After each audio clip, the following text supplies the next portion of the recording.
Hello guys, আসসালামু আলাইকুম। Welcome to my another blog.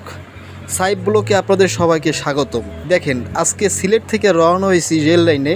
Ticket কাটলাম ট্রেনের। টিকিট কাটার সময় 85 টাকার টিকিট 90 টাকা নিয়ে নিল। এই অবস্থায় যাই হোক, এরপরও সিলেট থেকে আইসা বাসে নামলাম ভৈরবে। যে বাসের ড্যাক্কর আর ভাল লাগে না, এর জন্য অনেক সময় ধরিয়া ভৈরব আসতে আসতে প্রায় 4-5 ঘন্টার মতো সময় লাগছে। এরপর নামিয়া ভৈরব দিয়ে ট্রেনে আমু ঢাকায়।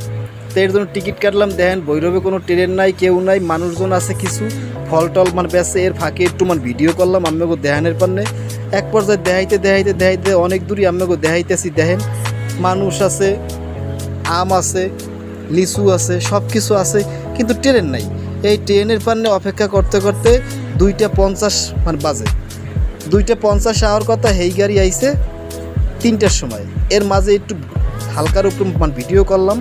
এই ভিডিওতে দেখেন বাসে যে